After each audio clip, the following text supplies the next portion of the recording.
For the purposes of this video, we will be disassembling the Super Nintendo console. This is a process that may be required either for cleaning or case modification. The Super Nintendo we are utilizing is a stock machine without any internal or external modifications. Note that we have intentionally not applied any form of time lapse to this video.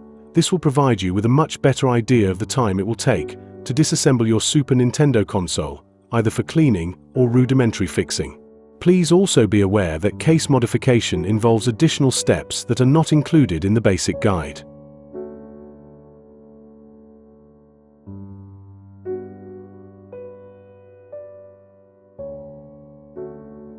Having turned the machine over, the most obvious items requiring removal are the 6 case retaining screws.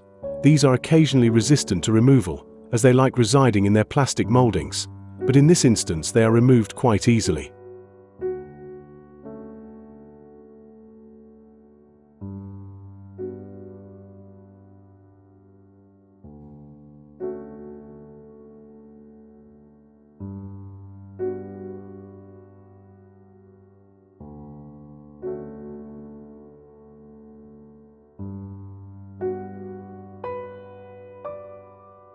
Lifting off the top console casing, we note underneath the plastic clips for the top plastic fascia, the plastic cartridge lock, along with the reset and on-off switches. These can be safely ignored for standard motherboard removal, but will require attention if performing a full case modification.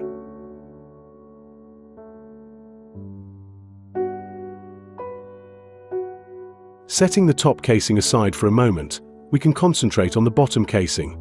You will note that the front console panel just lifts out, secured only by its ribbon cable. The power switch is secured by 2 screws, but will require removal as it facilitates removal of a hidden motherboard screw which resides beneath.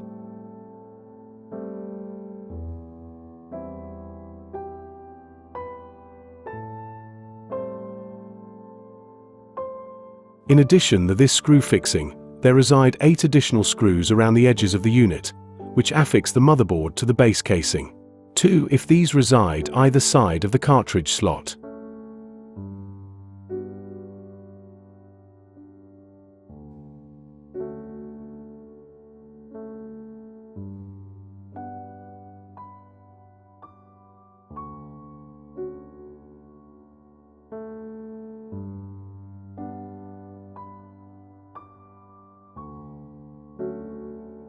Working our way around the motherboard, we begin loosening the screws, carefully storing any removals for later use.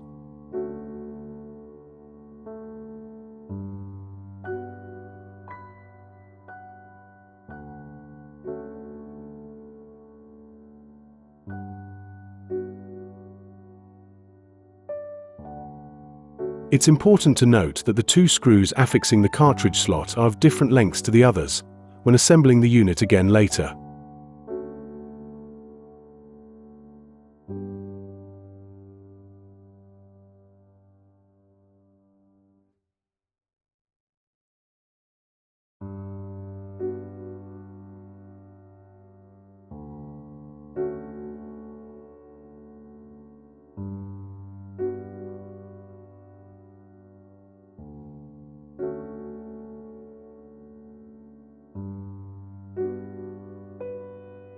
Lastly, we undo the 2 screws affixing the power switch and set it aside.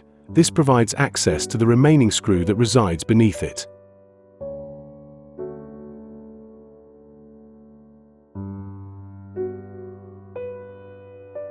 We can now move on with the plastic cartridge ejecting mechanism. This is comprised of a plastic molding, bar, and spring clip. To remove it, simply raise the bar at the end and pull it through the molding, ensuring to remove the spring clip afterwards.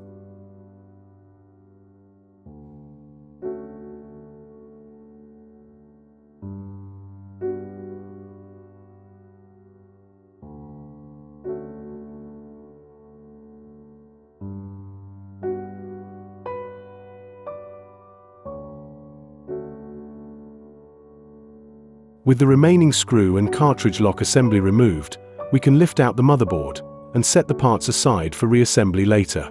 As you can see, following this disassembly, our parts only include an upper and lower casing, motherboard, and cartridge lock assembly. If performing a more in-depth colored case modification, it will be necessary to also remove the parts as shown in the superimposed image.